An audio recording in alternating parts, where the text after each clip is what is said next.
Welcome to the Draknek and Friends official podcast, where we peel back the curtain on puzzle games and the people who make them. I'm Syrenne, the producer at Draknek and Friends, and I'm joined as always by Alan Hazelden, the head Draknek at Draknek and Friends. Hey. Today we're joined by Mairi Nolan, who you may know as studio manager at Draknek and Friends, among many other things.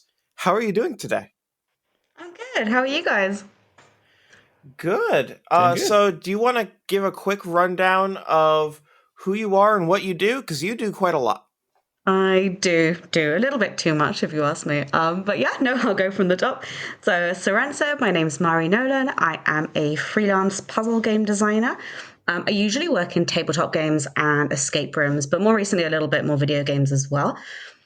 When not doing that, I try and escape from every single escape room in the world. So that's my big hobby. And I also like to write about them. So I write for two newsletters, the Escape Industry newsletter and the Escape Room as well. So yeah, without diving into too much detail, that's kind of a top level of who I am. I make games and I play games. Awesome. So what got you into game development? I feel like starting to play games is pretty easy, but what got you into making games? Yeah, that's a really good question. I don't know if there was any kind of one inciting incident that kind of got me into making games, except it was the kind of thing I was doing anyway. It's like I always kind of look back to like being at university where I studied something so far away from game design. It's like impossible to make a connection.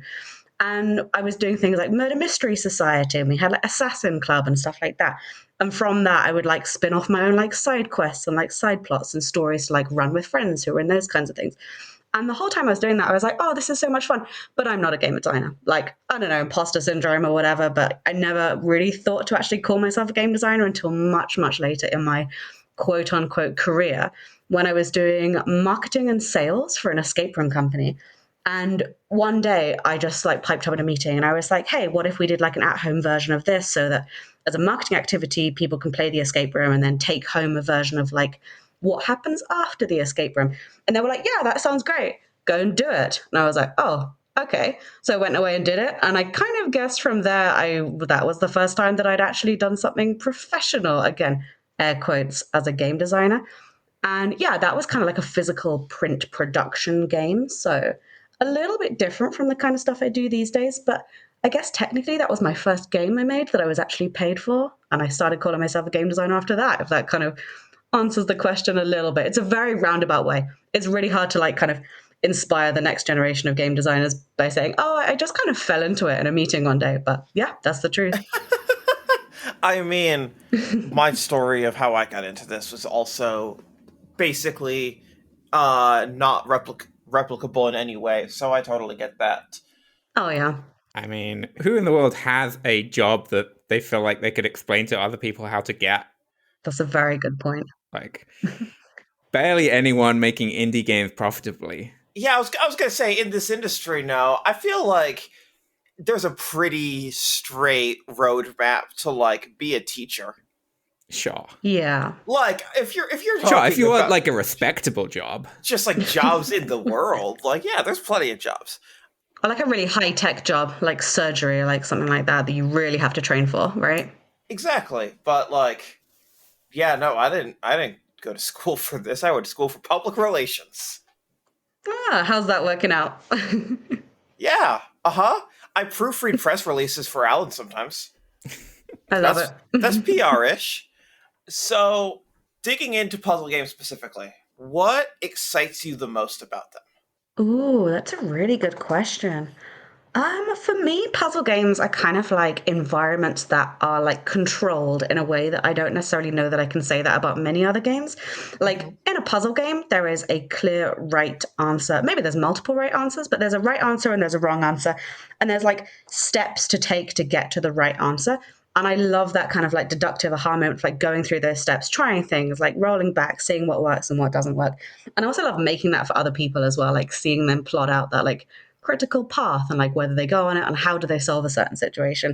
And I guess it's just maybe me as a person, why I like that kind of like control so much. I'm the kind of person that has a spreadsheet that itemizes every 15 minutes of my entire life for no other reason than I like to see the fun graphs at the end. So I guess I'm like, I try and put that into the puzzle games and try and gamify fun things like that. But yeah, I think it's that does it for me in terms of puzzle games. Also, they're just so fun just to get to the end. And like, I guess when I'm talking about puzzle games, I'm talking a lot of like detective-y kind of games or like narrative puzzle kind of games or even like escape rooms and stuff like that. And I love that kind of like moment at the end where you whip the mask off and you figure out like who it was or who done it or like what the big finale is and whether it's a twist or not. I live for that kind of stuff. I love it. What do you think got you into that? Like, was there an especially good detective story you read when you were a kid or something that, like, made you a fan of that for life? Yeah, that's a really good question. I'm really racking my mind, but all the games I played as a kid were absolutely so different. My favorite game as a kid was Ape Escape 2. I just love catching monkeys, and I cannot, even no matter how hard I try, make a convincing argument that that's a puzzle game. No, Although, it's not a puzzle game, but it's a good game. If we want to make the genre of good game, it's definitely in that genre. yeah. No, that's a good point. Now, I'm going to go with murder mysteries. There wasn't a particular one, but I used to love watching like murder mystery TV shows. I used to love going to murder mystery parties. I think like I must have been like 9 when I went to my first murder mystery party. And obviously at 9 years old, you're not doing anything complex. There was no like deepness to the story, but just being able to like put on a costume and like be someone else and like solve a mystery. I won that game, by the way. Like I absolutely smashed it. I was not only the murderer, but I solved every single thing that every single character had to do, and it was Oh, amazing. incredible. And then Okay, no, that's the origin story. Like you say, you don't know, but that's it. Yeah, I think that's your origin story right there. I still talk about that party today. It was so great. Yeah, no, I think that rooted itself in your psyche. hmm So you're a very good murderer, and you're very interested in escape rooms slash murder mysteries slash detective unveils. Yeah. Side tangent, focusing in on escape rooms outside of like in-person entertainment like mystery murder theaters, was there like one experience with an escape room specifically that like really solidified your interest in that field? Yeah, that's a good question as well. Escape rooms actually are really, really new. They like basically came to the UK at least in like 2012. I think strangely a little bit later in America, like 2013, 2014. So all the escape rooms seem to have really popped up kind of in the last decade, which is absolutely bizarre. Like it's way too early to talk about escape rooms more generally like that. But the first one I ever did was in London, and it was in the middle of nowhere, this weird little industrial park outside of the main city. And we like traveled hours to get there, and it was in like an old office that was clearly not used. And it was just a guy who'd like built this cube out of like corrugated iron. And I was literally like, I had no idea. And I was really claustrophobic at the time. And I was like, oh my God, this is how I die. This is not good. And we escaped with, I think, 3 seconds left on the clock. And it was such an amazing, exhilarating feeling. Like we were just grinning the whole time. And I think I walked out and I immediately was like, okay, what are you doing next weekend? We're going to book another one. We went a lot tamer from then. Like we didn't book anything in the middle of nowhere anymore. There were plenty in the middle of the city to do that. But yeah, that would have been quite early as well. Maybe like 2015, 2016 was probably the first one I did. Before that, I think we had stuff like the Crystal Maze. I can't remember if there was like a live experience of that at the time, but things that are escape room adjacent have existed all over the world. I mean, theme parks, right? I'm talking about theme parks at this point. Immersive, kind of in person, puzzly experiences. But I think escape rooms with that kind of overlap between being in an immersive, almost like LARP like space, whilst also solving puzzles, which is what I like to do. So that's probably one of the most memorable ones.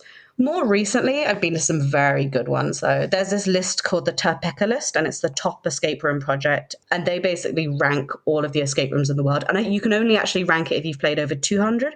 So it's kind of like people who consider themselves hardcore enthusiasts.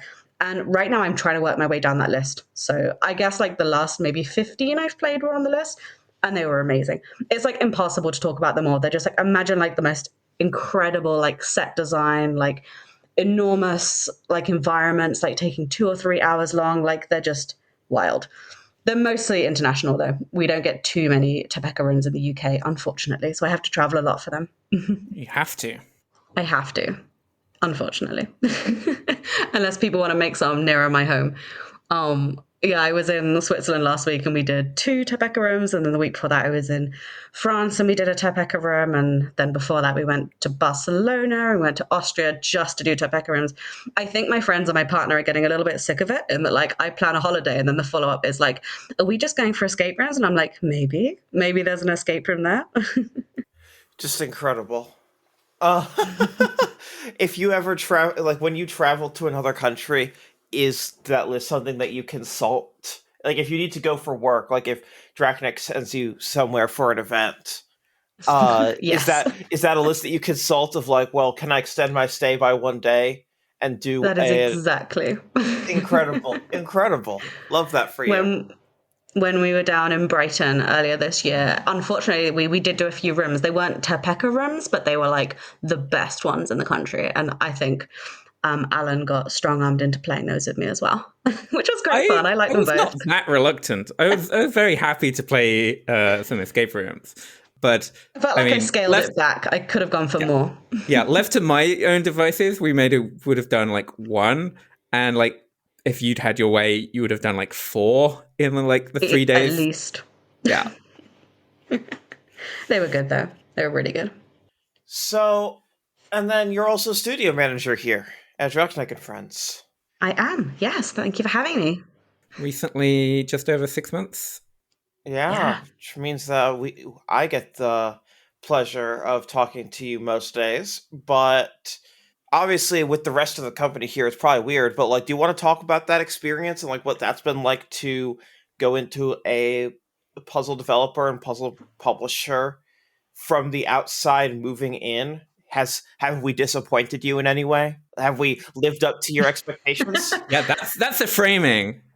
So the big question, have you disappointed me? Absolutely not. It's been great. But no, it's been a really fun 6 months so far. So let's see, I joined back in April, which for anyone who sort of follows Draknek and Friends things, we were building up towards the Cerebral Puzzle Showcase, which is a big annual festival of the best puzzle games on Steam.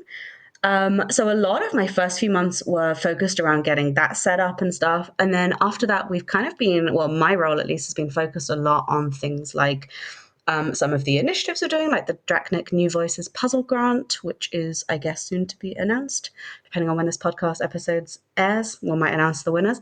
This is airing in early 2025. Oh, they've already been announced. Fantastic. Yeah, and we've had quite a few releases as well. So we launched Soccer Bond Express on Android and iOS. We announced that Lock Digital is a published game as well, and we have some really incredible, really exciting games, which you guys know about, but I guess are not publicly announced yet, so I won't say too much. But yeah, we've got some really cool things going on in the background. I think this is a really great time to join Draknek and Friends. Like, I am just generally in the business of like getting good puzzle games made. And as you can tell from like jumping from video games to like tabletop to escape rooms, the medium's kind of second. I feel like you can design amazing puzzle games for any kind of medium. And I think Draknek's one of the leading puzzle game designers in the video game space. So it's just a cool, it's an amazing place to be at an amazing time with so many exciting games on the horizon, which I'm dying to talk about, but I won't in this podcast. But yeah, it's been a really good 6 months. Again, can't thank you guys enough for having me. It's been great. Yeah, it's been great having you. Thanks.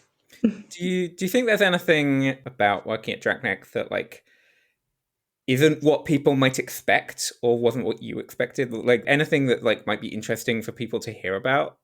Yeah. I think people from the outside might expect us to be a bigger team, but it really is just the three of us, and we still get so much done, even though it's just three of us, compared to like any other company. Like if you described what Draknek and Friends does, so like produces our own games, publishes games, runs the Cerebral Puzzle Showcase, runs the New Voices Grant, like all these really cool initiatives, and now this podcast as well. I think if you describe that to someone on the outside, and I do, describe it to people, they're like, oh, wow, you must be a massive team. And it's like, nope, just the three of us. We make it work. We do it efficiently. I think that's pretty surprising to those on the outside. What do you guys think?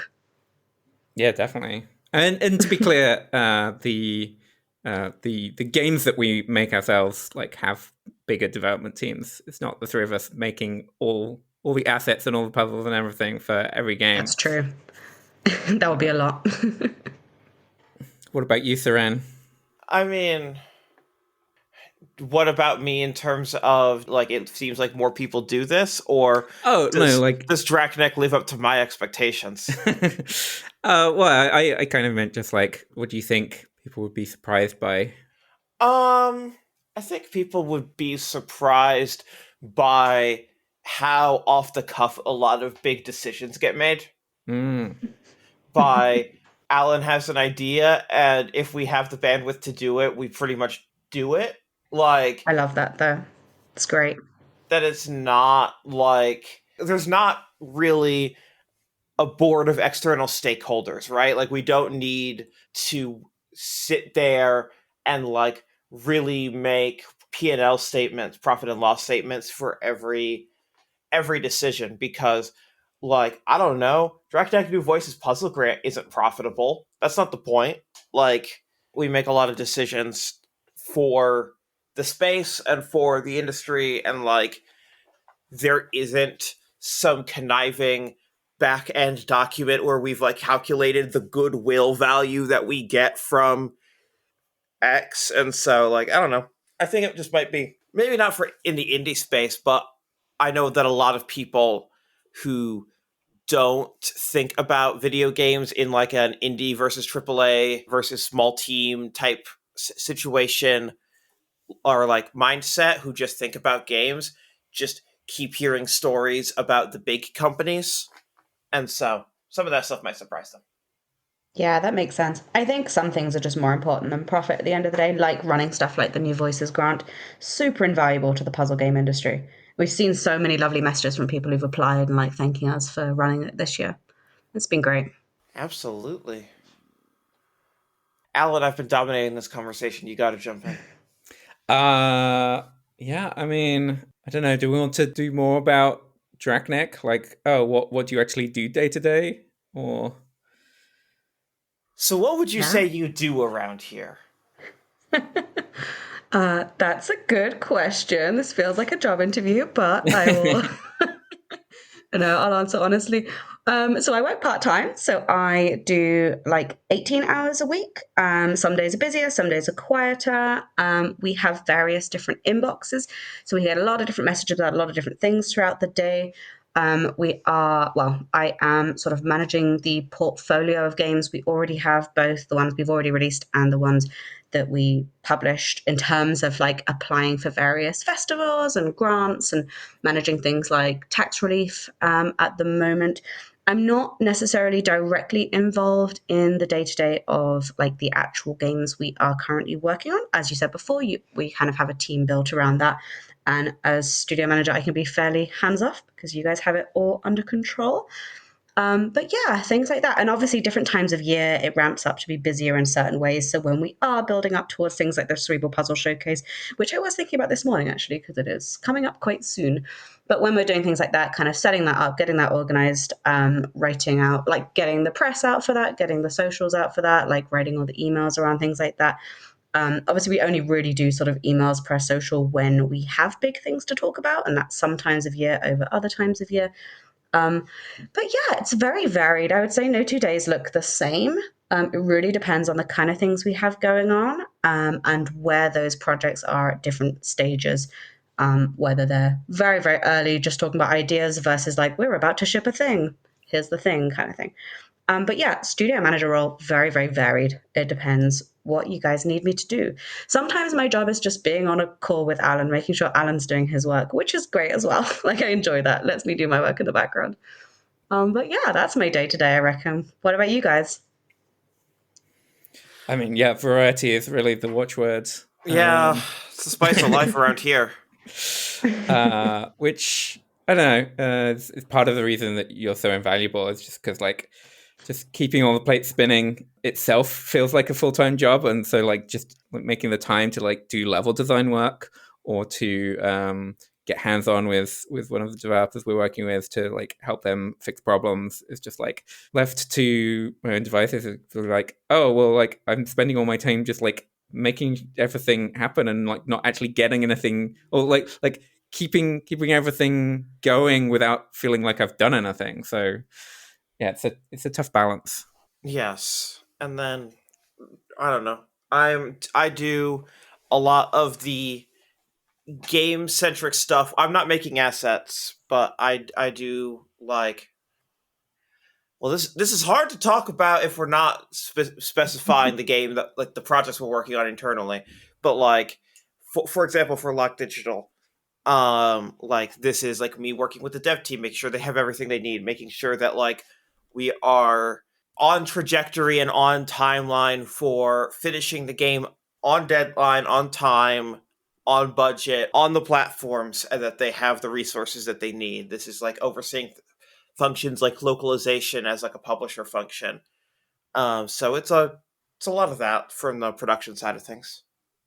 Yeah, and I think we can we don't want to like reveal what we've been working on the details, but like I think we can talk about the fact that we just finished, or today we're wrapping up a 6-week microgame project, Yep. which at the time this podcast releases, we'll probably be announcing it within 2 months. Hopefully. Yeah, and like that would be the first project that Mario you've seen Draknek make as like an internally developed game. I'm Yeah. curious, what was your thoughts on that? Yeah, it's been a really interesting project to see. So I feel like this project is maybe not representative of the previous Draknek and Friends projects, both in terms of things like the scope was so much smaller, and yeah, hope it's okay to say we're using it more of an engine test as well. So some of the like questions we were asking about the game and some of the things we were like testing out in the game were a little bit different from what would be in a typical development cycle, sort of pushing the buttons in certain directions to see if the engine would work for what we needed it before it's potentially used in future ones. It was really good though. It was really nice to see like you brought back all the kind of old teams that have worked on previous games as well. And it was so nice seeing everyone just kind of be on the same page about a lot of things and work so well together. Great little team assembled around there. And I think it's been a great start to finish process of that whole game. Trying very hard not to mention any specifics about it, but it is such a cool little game. I loved playing the prototype, and I am personally so excited to like play this new version. And I'm personally so excited for this to be announced very soon after this podcast is released. It's great. I was actually writing some store copy for it today, so very, Ooh. very early, but it feels very real and tangible right now, which is very exciting. Yeah. It's a really cool thing. And I mean, I joined in the midst of the development of a Monsters Expedition, and then it's been 4 years between that and this with no internal development of games. So it's nice to loop all the way back around to where I started with the company. Yeah, it's kind of funny the wild ride that Draknek's been on since you joined. Yeah, I mean, I take responsibility for increasing the ambition, but I don't take responsibility for the burnout that Monsters Expedition left you with. I mean, Monster Expedition, like I did burn out after that from like mainstream, from like being heavily involved in making a game for a long while. That's what But I'm like talking about. Yeah, that was like that was just like the pressure was just so high with like the immovable timeline and having been working on it for 3.5 years. And so what the audience can expect is a Monsters Expedition 2 twice as long, twice as much that's what content. everyone's Clearly, super excited to make. yeah, everyone can't wait for. No, the watchword is like games that are as good but made faster and with less stress. That's the goal. And like we really have gone a long time without focusing on development, so it's going to be a while before we're able to make anything the same scale as Monsters Expedition. But like we're kind of back in that mindset of like, oh yeah, let's make stuff. Yeah, and it's a fun mindset to be in. From your perspective, how did this compare? Like, how did this game feel after such a long time? This kind of felt like just a long game jam, really. I mean, Okay. it helped that we had like a prototype to start with. It was like the template for what we're going to make. And that's made it possible to make a game of this level of production value in such a short period. But yeah, I don't know. Like, I think it's just like it's been like a nice small like 6 weeks is so manageable, and it doesn't feel like it's dragging on, and it doesn't feel like, oh, I've been working on this for so long and it feels like there's so much left to do. It's just like, no, like this is like we had it playable 2-3 weeks in, and then it's just a case of making it better. And that feels good. And also, yeah, I think it helped that, like, thinking of it as an engine test rather than like this is the next big game meant that it was harder to have scope creep, which is so valuable for shipping. Thank God I succeeded on that. Was there no scope creep in this one? Well, Syrenne started out saying that we weren't making level changes, and that didn't happen. And that was for the better. This is an audio podcast, but I'm shooting glares at you right now. Noted. I mean, like it's kind of funny because like we started out going like, oh yeah, this game, like the level design has already been done. There's no need to tweak it. And like kind of from the start, I knew, well, there's a few things I want to tweak, and I ended up tweaking more than that because I'm a perfectionist. But also, like, I'm very glad for the engine test that I did, because we learned so much from having to have like the tools to make level changes that stretch to the engine in ways that if we'd just gone like, no, the level content is set, like I don't think we would had as good an understanding of like what it would be to actually make a game and make content for a game. Yeah. Still shooting daggers at you through my eyes. But yeah, more about that game soon. Yes. Now shifting away from advertising our projects. It's teasing, not advertising. A teaser trailer is still an ad. Mari. Yes.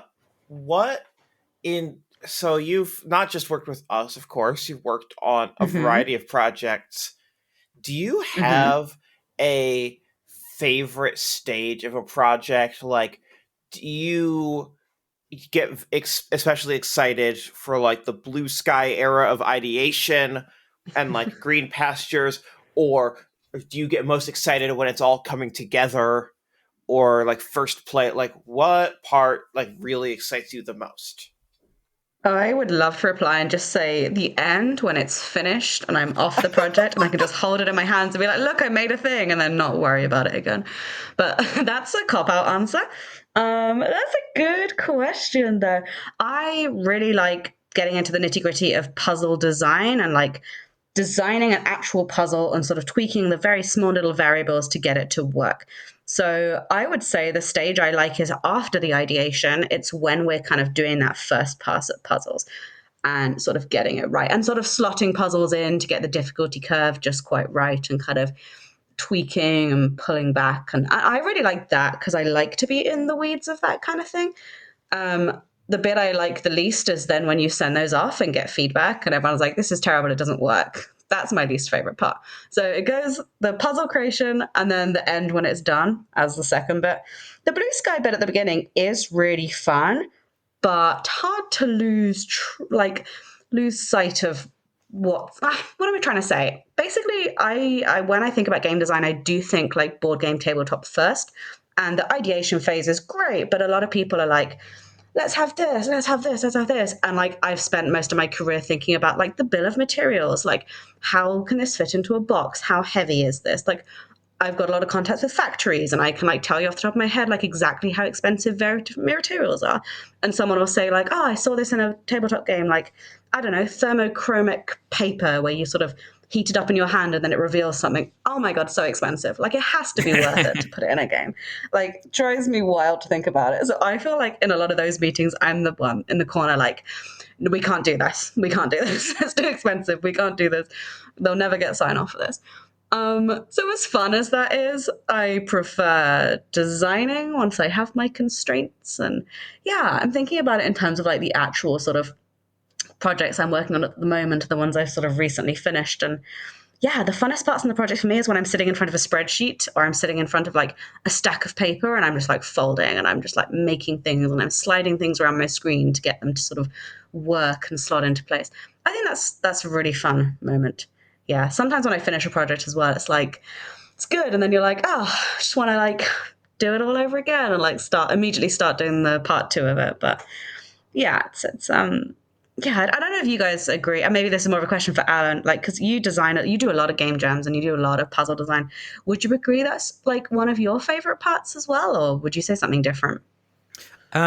Yeah, I mean, I do fewer game jams than I used to, but yeah, like I think I agree that like the best part is like when you know what you're making and you can just get stuck into like making it and iterating on it and like making it really good and just making a bunch of content for it. Like I really love level design and like coming up with an idea for a puzzle and then making the level geometry that will force a particular interaction to be required, and like kind of like, oh, this is meant to do this, but like, oh, it doesn't work because of this thing, and then so just like that flow of like taking something that's in my head and like making it real, and then making it so that it works better, and then works better. Yeah, it's just very engrossing. Yeah, absolutely. I completely agree as well. While you were talking, though, I did think of another part that I do really like, and that's pitching. I love pitching Mm. projects to people, which is a unexpected answer. But at that point, you're even before the blue sky, right? You've like just got this idea, and you're like, "This is going to be the best idea ever," but you don't yet have to worry about the detail. That's a good part of the game dev process. And yeah, you talked there a bit about like how you're working on a bunch of different things as well as working at Draknek. Is there anything that you can talk about or anything you want to share? Yeah. Outside of Draknek and Friends, when I'm not working here, I freelance puzzle game design. At the moment, I'm working on. I don't know specifically how much I can say. It's not that it's not. I'm not under NDA. It just hasn't been announced yet. And I'm like, oh, I like to let people announce their own projects. But I'm working on one which is an audiobook adventure, which is very, very different from, I guess, video game, tabletop, anything like that. It's very like choose your own adventure kind of style, but the challenges you're encountering are puzzles. And so I'm sort of overseeing a lot of those kind of challenges. And it's aimed at kids as well, which is quite an interesting, I guess, challenge in that, like, we sort of had the first round of playtesting on the vertical slice of that a couple of weeks ago. And just the ones that like really clicked with kids of like 8 and 9, and then the ones that went right over their head. And it's never quite what you expect, and kind of how kids play with devices in a different way. I find that absolutely fascinating when people do unexpected things during playtesting.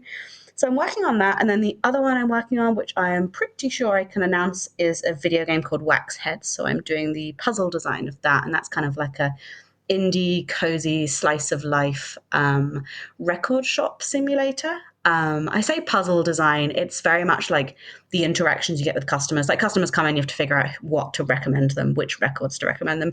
The puzzles very much support the narrative in that one. We're like, with that game, we're not trying to get anyone stuck.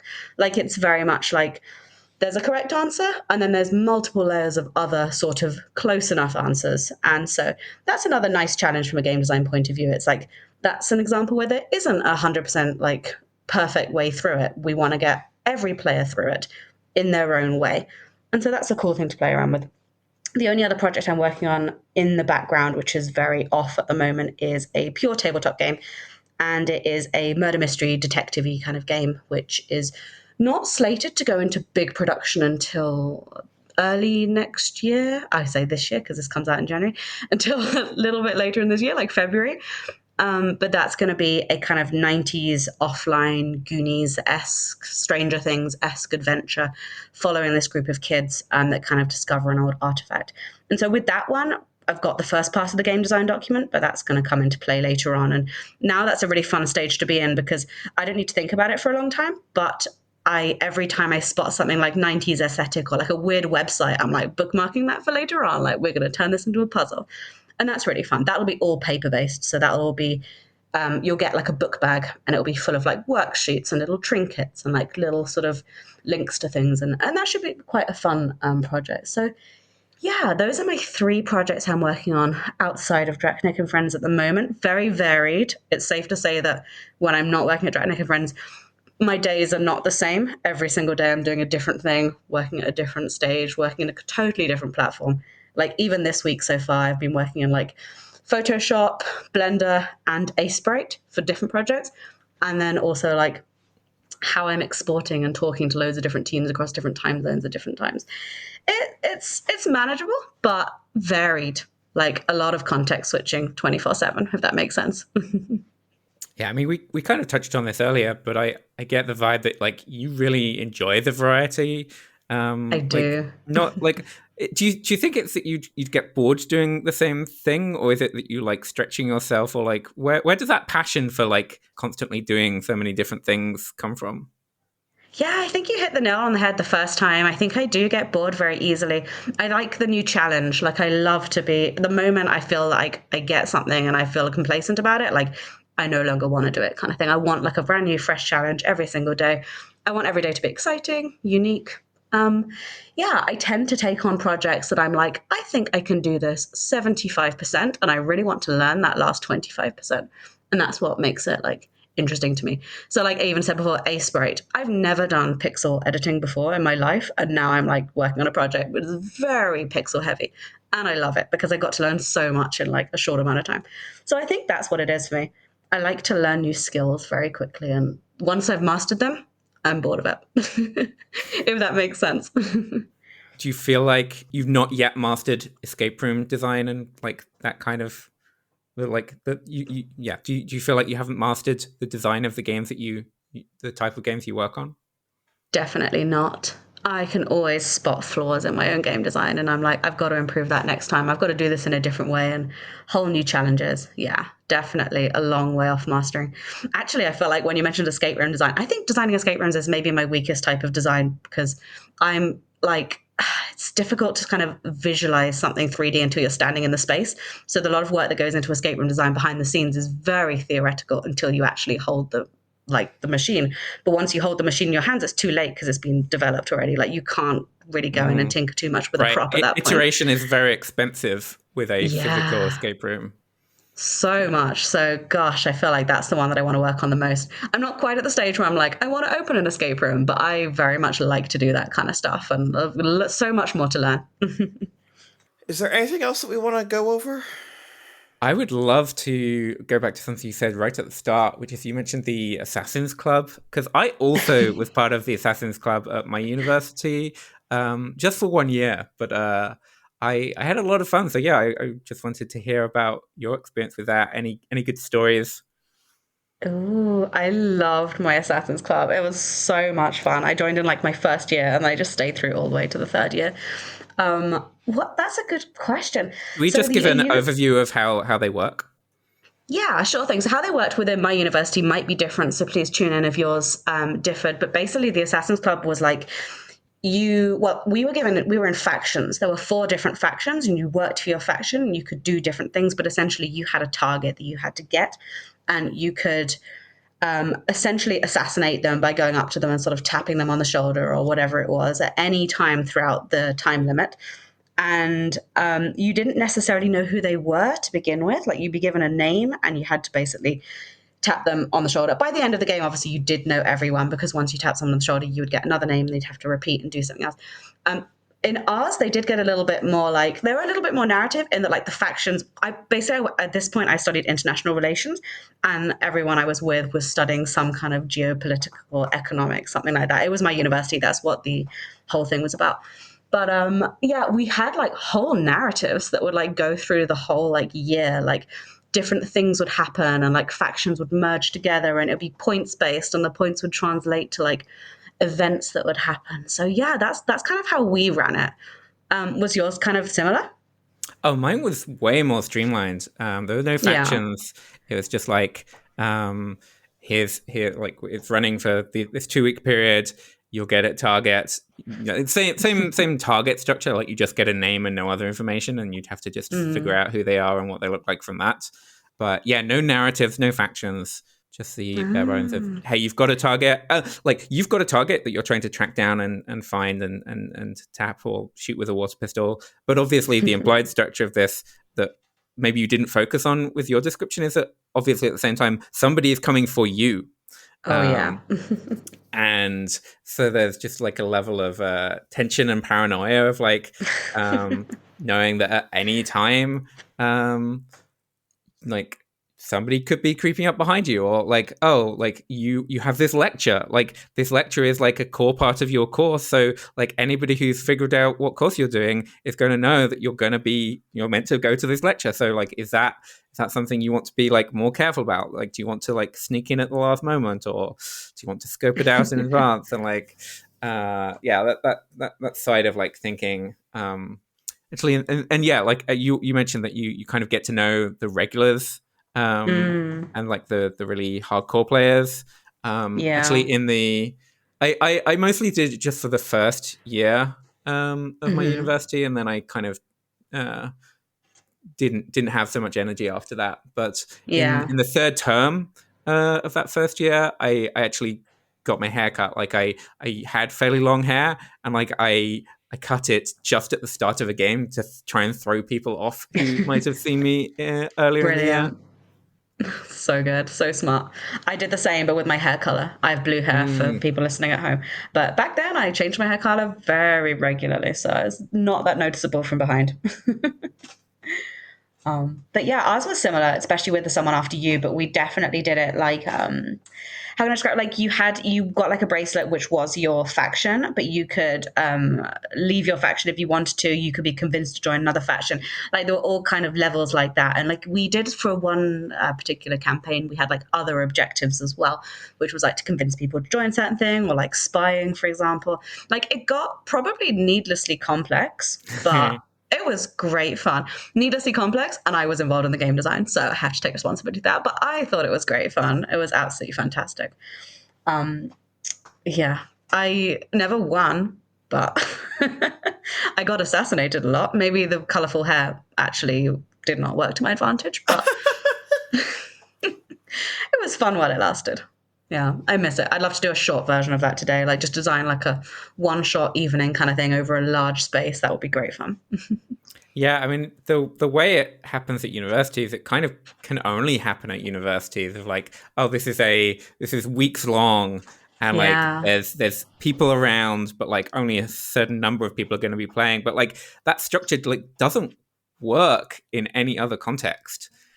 Yeah, exactly. Maybe like a work context if you worked for a massive organization that had like a whole office building and you had like a long period of time. I think the key to it is not necessarily knowing who has you have and kind of having to figure out the name and kind of be sneaky about that and kind of learn things about them from afar whilst also watching your own back.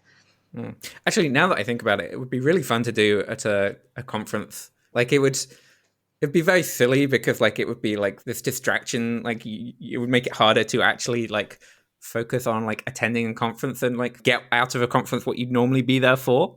But I could see that being fun. It could be funny if you like were given the name of someone who was also a speaker, and so you're just like sitting in the front row, ready to shoot them with a water pistol. Like, hey, I really enjoyed the talk. By the way, I think that would work. We should pitch it someday to someone. yeah, pitch it to the GDC. What do they call their The advisory board? No, the physical controller thing. Alt Control GDC. Yeah, like Control this Alt is an Alt Y. Control GDC game. Not a bad idea. I'll sit on that for a while. All right. With that, we should probably wrap it up. Thank you so much for joining us, Mari. Thanks for having me. It's been a pleasure as always. Yeah. And thank you for listening to the Draknek and Friends official podcast. Our music is by Priscilla Snow, who you can find at ghoulnoise.bandcamp.com. Our podcast artwork is by Adam DeGrandis. Please rate and review us on your podcast service of choice, and be sure to tune in next episode for more interesting conversations.